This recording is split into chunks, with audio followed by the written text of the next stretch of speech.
आप देख रहे हैं जी के लाइब्रेरी। नमस्कार, आप देख रहे हैं जी के लाइब्रेरी इन हिंदी और यहाँ मिलते हैं आपको जीके से रिलेटेड ढेर सारे क्वेश्चन और उनके आंसर। अगर आपको भी ऐसे नॉलेजेबल वीडियो देखने हैं तो हमारे इस चैनल जी के लाइब्रेरी इन हिंदी को अभी सब्सक्राइब कर लें और बेल आइकन को दबा दें। तो चलिए शुरू करते हैं वीडियो।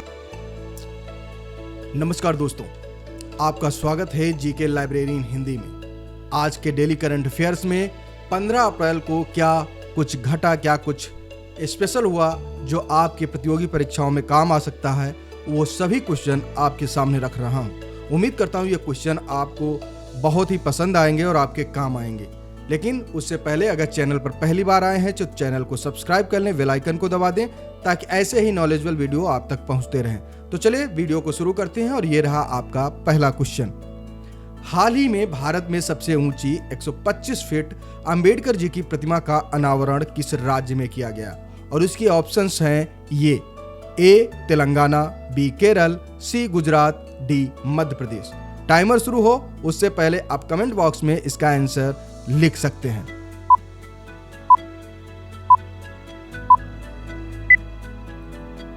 और इसका सही आंसर है ए तेलंगाना। चलिए इसके बारे में थोड़ी डिटेल में बात कर लेते हैं। डॉक्टर भीमराव अंबेडकर की 125 फीट ऊंची प्रतिमा का अनावरण उनकी जयंती के मौके पर शुक्रवार को हैदराबाद के मध्य में हुसैन सागर झील के किनारे किया गया। बौद्ध भिक्षुओं द्वारा धार्मिक मंत्रोच्चारण के बीच तेलंगाना के मुख्यमंत्री के चंद्रशेखर राव ने अंबेडकर जी के पोते प्रकाश अंबेडकर, राज्य के मंत्रियों और शीर्ष अधिकारियों की उपस्थिति में कांस्य प्रतिमा का अनावरण किया। इस कार्यक्रम में एक विशेष हेलीकॉप्टर से प्रतिमा पर पुष्प वर्षा की गई, जिसमें राज्य के विभिन्न हिस्सों से आए लगभग 40,000 लोगों ने प्रतिभाग किया। तो चलिए बढ़ते हैं अगले क्वेश्चन की तरफ और ये रहा अगला क्वेश्चन। हाल ही में विश्व चगास रोग दिवस कब मनाया गया? और इसके ऑप्शंस हैं ये: ए 12 अप्रैल, बी 14 अप्रैल, सी 12 मई, डी 11 अप्रैल। और इसका आंसर आप कमेंट बॉक्स में लिखिए।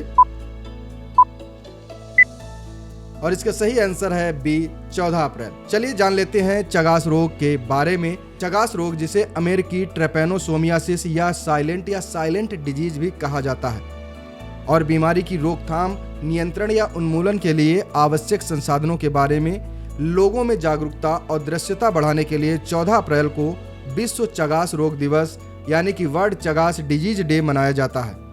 दुनिया भर में लगभग 6 से 7 मिलियन लोग चगास रोग से संक्रमित हैं। हर साल 10,000 मौतें इस रोग से होती हैं। ये WHO द्वारा चिन्हित 11 आधिकारिक वैश्विक सार्वजनिक स्वास्थ्य अभियानों में से एक है। बढ़ते हैं अगले डेली करंट अफेयर्स सवाल की तरफ और ये रहा अगला सवाल। हाल ही में कौन सा शहर पहले वैश्विक बौद्ध सम्मेलन की मेजबानी करेगा? और इसके ऑप्शन है यह: A Nai Delhi, B Chennai, C Ghaziabad, D Lucknow. Comments box में आप अपना आंसर लिखिए। और इसका आंसर है ए नई दिल्ली। अगले सप्ताह भारत नई दिल्ली में वैश्विक बौद्ध शिखर सम्मेलन की मेजबानी करेगा, जहां दुनिया भर के बौद्ध समुदाय के नेता और विद्वान बौद्ध दृष्टिकोण के माध्यम से समकालीन वैश्विक मुद्दों पर चर्चा करने के लिए एकत्रित होंगे। शिखर सम्मेलन का उद्देश्य बौद्ध शिक्षाओं और प्रथाओं की खोज करके जलवायु परिवर्तन, गरीबी और संघर्ष जैसी समस्याओं का समाधान खोजना है। बढ़ते हैं अगले क्वेश्चन की तरफ और ये रहा अगला क्वेश्चन। हाल ही में उत्तर पूर्वी भारत के पहले एम्स का उद्घाटन किस शहर में किया गया? और इसके ऑप्शन ये रहे: ए लखीमपुर, बी डिब्रूगढ़, सी गुवाहाटी, डी सोनितपुर। अगर आपको आंसर आता है तो आप कमेंट बॉक्स में जरूर बताएं। और इसका आंसर है सी गुवाहाटी। 14 अप्रैल 2023 को प्रधानमंत्री नरेंद्र मोदी ने शुक्रवार को असम के गुवाहाटी स्थित देश के पूर्वोत्तर क्षेत्र के पहले अखिल भारतीय आयुर्विज्ञान संस्थान यानी कि एम्स का उद्घाटन किया। 1123 करोड़ रुपए की लागत से बने इस अस्पताल से न केवल असम के लोगों बल्कि क्षेत्र के अन्य राज्यों को भी स्वास्थ्य सेवाएं प्रदान करने की उम्मीद है। बढ़ते हैं अगले क्वेश्चन की तरफ और ये रहा अगला क्वेश्चन। हाल ही में किसने बंदरगाहों पर 11वें अंतर्राष्ट्रीय सम्मेलन को संबोधित किया? ऑप्शन ये रहे: ए अमित शाह, बी राजनाथ सिंह, सी राहुल गांधी, डी नितिन गडकरी।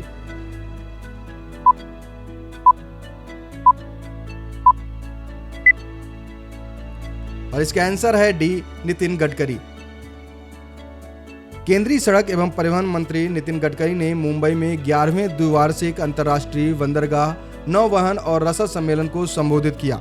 उन्होंने कहा कि केंद्रीय सड़क परिवहन और राजमार्ग मंत्रालय की ओर से महाराष्ट्र में 5 से 6 लॉजिस्टिक्स पार्क स्थापित किए जाएंगे। ये रहा अगला क्वेश्चन। हाल ही में पशु संरक्षण के लिए किस राज्य के मुख्यमंत्री ने ए हेल्प कार्यक्रम शुरू किया है? ए बिहार, बी उत्तराखंड, सी उत्तर प्रदेश, डी पंजाब।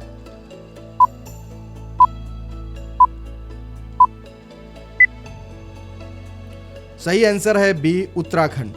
मुख्यमंत्री श्री पुष्कर सिंह धामी ने बुधवार को सर्वे ऑफ इंडिया सभागार देहरादून में भारत सरकार द्वारा वित्त पोषित ए हेल्प योजना अंतर्गत पशु सखी के प्रशिक्षण कार्यक्रम का शुभारंभ किया।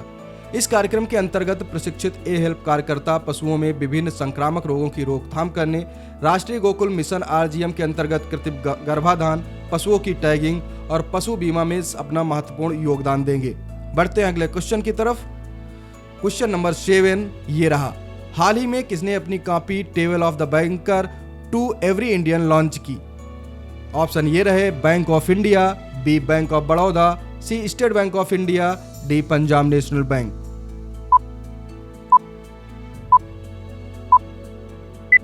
और इसका सही आंसर है C state bank of India.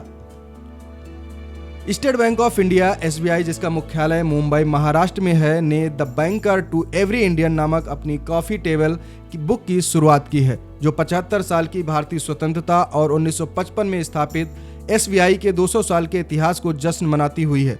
ये कॉफी टेबल बुक स्वतंत्रता के बाद से बैंक का इतिहास से विस्तार से बताती है। बढ़ते हैं अगले क्वेश्चन की तरफ। ये रहा अगला क्वेश्चन। हाल ही में अमन सहरावत ने एशियाई कुश्ती चैंपियनशिप में कौन सा पदक जीता है? ए कांस्य पदक, बी स्वर्ण पदक, सी रजत पदक, डी स्वर्ण पदक और रजत पदक।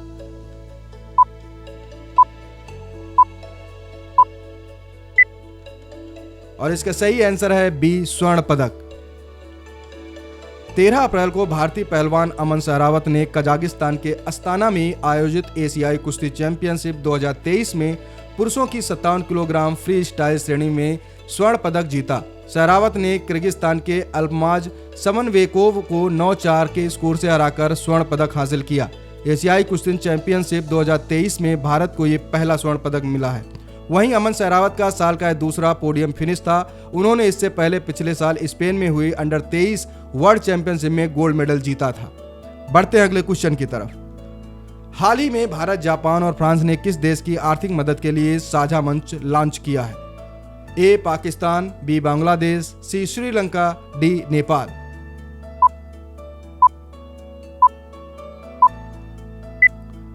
और इसका सही आंसर है सी श्रीलंका। भारत, जापान और फ्रांस ने कठिन आर्थिक संकट से जूझ रहे श्रीलंका के ऋण पुनर्गठन कार्यक्रम के लिए कर्जदाताओं के बीच बातचीत का एक साझा मंच बनाने की घोषणा की है। वाशिंगटन में गुरुवार को अंतर्राष्ट्रीय मुद्रा कोष आईएमएफ और विश्व बैंक वर्ल्ड बैंक की सालाना बैठकों से इतर एक संवाददाता सम्मेलन में वित्त मंत्री निर्मला सीतारमण समेत 3 कर्जदाताओं देशों के प्रतिनिधि शामिल हुए। बढ़ते हैं अगले क्वेश्चन की तरफ। और ये रहा अगला क्वेश्चन। हाल ही में किसे business leader of the decade पुरस्कार मिला है? ए मुकेश अंबानी, बी रतन टाटा, सी आनंद महिंद्रा, डी कुमार मंगलम बिड़ला। सही आंसर है D. All India management association द्वारा आयोजित 13वें मैनेजिंग इंडिया अवार्ड्स के समारोह में आदित्य बिरला ग्रुप के चेयरमैन कुमार मंगलम बिरला को business leader of the decade award प्रदान किया गया, जो उनके पिछले 10 वर्षों में भारतीय उद्योग में योगदान के लिए थे। बिरला को विविध ग्रुप के ऑपरेशन को समेकित और सुव्यवस्थित करने में उनके नेतृत्व के लिए मान्यता दी गई। AIMA JID Tata corporate leadership award Tata steel के चेयरमैन टीवी नरेंद्रन को दिया गया है। बढ़ते हैं अगले क्वेश्चन की तरफ। और ये रहा अगला क्वेश्चन। हाल ही में बहरीन ने 2 साल के बाद किस देश के साथ अपने राजनयिक संबंध फिर से शुरू किए? ऑप्शन ए संयुक्त अरब अमीरात, बी कतर, सी ईरान, डी सऊदी अरब।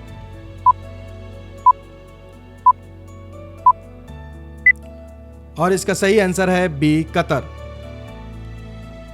कतर और बहरीन ने घोषणा की है कि कतर के अरब बहिष्कार को समाप्त किए जाने के 2 वर्षों बाद अपने राजनयिक संबंधों को फिर से बहाल करेंगे। जनवरी 2021 में सऊदी अरब, संयुक्त अरब अमीरात, बहरीन और मिस्र ने कतर के 3.5 वर्षों के प्रतिबंध को समाप्त कर दिया, लेकिन बहरीन को छोड़कर सभी देश 2021 में कतर के साथ व्यापारिक संपर्क और यात्रा को पहले ही बहाल कर चुके हैं। बढ़ते हैं अगले क्वेश्चन की तरफ और ये रहा अगला क्वेश्चन। हाल ही में कौन सा राज्य ऊर्जा दक्षता सूचकांक 2022 में शीर्ष पर रहा है? ए महाराष्ट्र, बी उत्तर प्रदेश, सी आंध्र प्रदेश, डी पंजाब।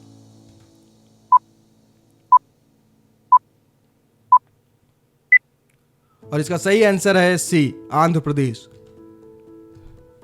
नवीनतम राज्य ऊर्जा दक्षता सूचकांक SEEI 2022 में 60 से अधिक अंक हासिल करके आंध्र प्रदेश देश में शीर्ष पर है। इसने पिछले साल के SEEI की तुलना में ऊर्जा दक्षता मापदंडों में सबसे अधिक सुधार दिखाया।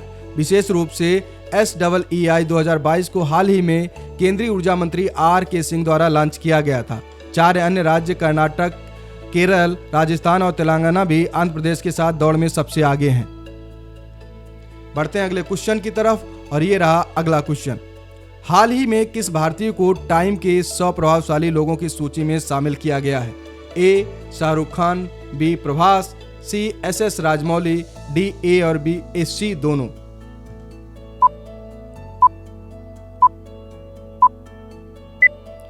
और इसका सही आंसर है डी ए और सी दोनों, यानी कि शाहरुख खान और SS राजमौली। टाइम मैगजीन की ओर से दुनिया के 100 सबसे प्रतिभाशाली लोगों की लिस्ट जारी की गई है। इसमें दुनिया के बिजनेसमैन से लेकर गायक, राष्ट्राध्यक्ष, कलाकारों और लेखकों को शामिल किया गया है। टाइम पत्रिका की इस लिस्ट में अभिनेता शाहरुख खान और निर्देशक SS राजमौली के साथ साथ भारतीय अमेरिकी लेखक सलमान रूसी का भी जिक्र किया गया है। बढ़ते हैं अगले क्वेश्चन की तरफ और ये रहा अगला क्वेश्चन। हाल ही में जारी AI इंडेक्स रिपोर्ट 2023 में कौन सा देश शीर्ष पर रहा? ए अमेरिका, बी चीन, सी UK, डी भारत।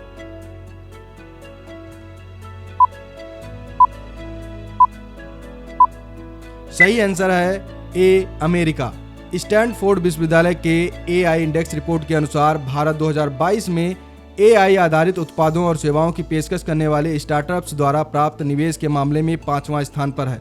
भारत में AI स्टार्टअप्स को कुल राशि के रूप में 3.24 अरब डॉलर का निवेश मिला, जिससे दक्षिण कोरिया, जर्मनी, कनाडा और ऑस्ट्रेलिया जैसे देशों को पीछे छोड़ दिया गया है। हालांकि AI निवेश प्राप्त करने के मामले में भारत अभी अमेरिका, चीन, UK और इजराइल से पीछे है। अमेरिका 54% के साथ शीर्ष पर बना हुआ है।